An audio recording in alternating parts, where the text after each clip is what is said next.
Good evening, everyone, and you're welcome, and thank you for coming in and your presentation. First of all, commend all the good work that your different organisations are doing by engaging with various organisations around disability and ensuring that you're improving your services. I suppose I have a question that applies to all of you, and I suppose it's around employment within your own organisations, and many people are employed who have a disability within your own organisation, because I think those people then can identify the barriers that exist and can assist others who are applying or using your organisations. Also, accessibility is very important, and frequently we think of accessibility, we think of the built space, but it's actually about digital accessibility, it's about easy read documents. And I know the NDA carry out or monitor compliance with web content accessibility guidelines, and all of your organisations were scored with a percentage. I'm just wondering how you're addressing that to improve that accessibility. In relation to the Public Appointment Service, you identified that, and correctly, that candidates with disabilities are underrepresented at all stages of your process. So I'm just wondering what measures you were taking to address that, like specifically measures, because as you say, 22% I think in the last census identified with a disability, and that's not reflected within our employment in this country. In fact, we've one of the worst employment rates in the EU for persons with disabilities. In Solis, and just I know before we had Solis in before the committee, but I was concentrating on apprenticeship at the time, and people with disabilities were very underestimated or underrepresented in apprenticeships. And I wonder, has that improved? Is the data kept and monitored and addressed? And that you also, I'd say that you a budget of 43 million is provided to ETBs to fund specialist training provision, and that 3,000 learners can avail of that intensive support. Is that budget fully utilised? And do 3,000 people avail of the intensive support? Could the budget be increased, or should it be increased? Is it sufficient? Are people informed enough around that?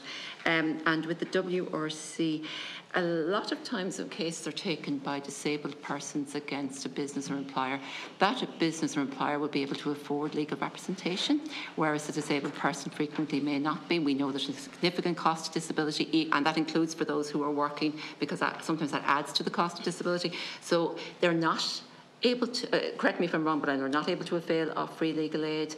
So is that a huge barrier to them actually bringing a case and being able to see it through?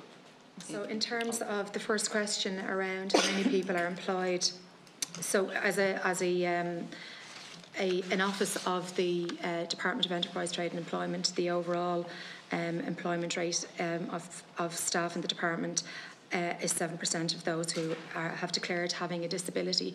We don't specifically have the data of every individual in the WRC that has a disability, given that there are hidden and obvious ones, but where we have people that require accommodations such as the braille printer that we referred to, or a space for their assistance dog, we have those accommodations in place for people in our information centre in Carlow in particular. So where there's a physical need, and it's obvious, we know, but we don't have the data on those, unfortunately, that have a hidden disability and haven't requested a specific reasonable accommodation. In terms of the space, we're fully accessible in all our sites for both physical disability or visual impairment or whatever disability that you might present with. We are, as I mentioned, very, very we need to know in advance if anything outside of the standard accessibility measures that we have in place is required, and we have on the special accommodation section of the form an unlimited amount of space there for people to fill the data in, and we accommodate all manners of requests, such as the room might need to be, the light might need to be low, we might need an interpreter, Irish Sign Language interpreter, we might need the parties to speak slower and break within a number of sentences, so it can get very, very detailed, and every specific accommodation is accommodated once we are aware of it in advance. Where we're not aware of it in advance, our staff are well seasoned at dealing with it's not new to us dealing with the equality legislation, so our staff react very well and are well trained on the day to support anybody who might need support that arrives with something that we didn't realise that would need support. So from that perspective, we have a lot in place. In the cases, in terms of you're right, there isn't a free legal aid system, but 50% of all parties come unrepresented, both employer and employees. So it doesn't necessarily ever present as an issue where somebody with a disability would be at a disadvantage. In fact, I would say that our trained adjudicators in particular, who are customer facing people in that regard, would make more provision for the individual that has a disability to make sure that where a break is needed, where where translation is required at the last minute, we have the services available to us. Yeah, I think that's it. Yeah, thank you. Okay, well, 7% of our own organisation have declared disabilities, but on the same as with Audrey, there's a lot of people that don't declare it, and sometimes when we do our internal surveys and that, we will discover that more people will declare as time goes on. But as regards accessibility and that, we have a disability liaison officer on the staff, and they look after anybody that has any disability or needs any particular needs, so they're well looked after. I think that's fair enough to say.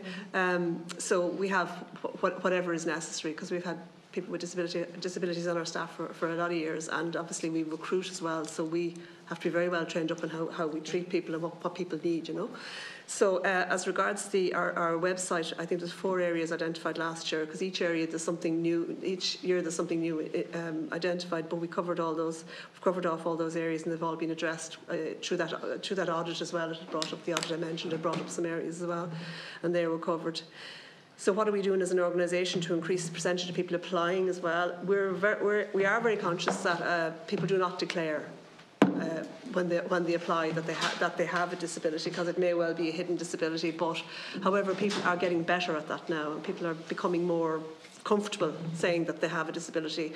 So from our point of view, we think it's probably 3 to 4 times higher than our declared, just from looking at our own stats. We have a very good relationship with all the disability support organisations who promote us as well, and we're trying to encourage people to apply and to take that chance and apply. And we have set targets in our own corporate strategy, NUA 26, to increase by 20% the numbers applying and being assigned under the whole ED&I area, which includes disability as well. Questions? Yeah, you mentioned there about the specialist training providers, and I just checked there. Yeah, the budget used this year, 2023, was 40 million. But I suppose you touched on a really core thing about whether there's enough awareness of it and whether there could be more provision. We are finding, I suppose, a lot of young learners want to be involved in a whole of education system.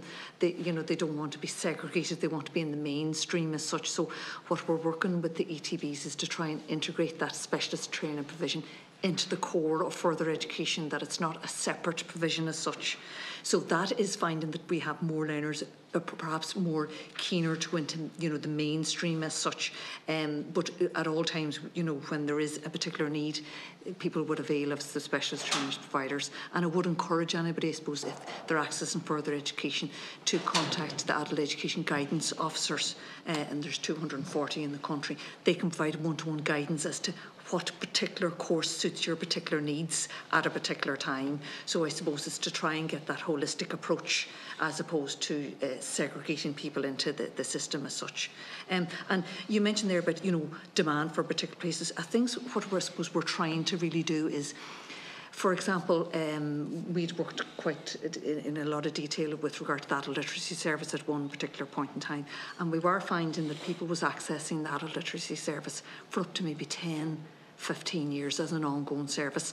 So what we're trying to do, I suppose, is to try and stop that flow, to maybe put in interventions early in people's lives where they get access to further education at an early stage and progress to employment, as opposed to, having to be supported long term. And that's why we worked with Down Syndrome Ireland this year, where we're trying to get young people into employment early on, because we found in the North East the employers are actually looking for people who have accessed that particular service, that adult literacy service, because they turn up every day, they're there all the time, they're very motivated. So we're trying to make inroads into those particular approaches, so that rather than looking at individual programmes, look at the holistic approach. And that seems to be working really, really well. We have a number of programmes that are progressing people into work through Down syndrome as well. And we find that particularly works. Also, we're working with the head as well, trying to get universal design into all our programmes. So moving from the approach where it's a deficit model to a strengths-based, that your supports can be integrated as much as possible into the provision, and you have your own agency, as opposed to having to ask for extra services, that services where possible are integrated into the service. Now, that doesn't mean that there isn't individualised supports as well. So as you can see, our role is very much looking at further education. However, I am aware of the two other questions you mentioned, and if you don't mind, I'll come back to you with some information, that written information on that. Okay.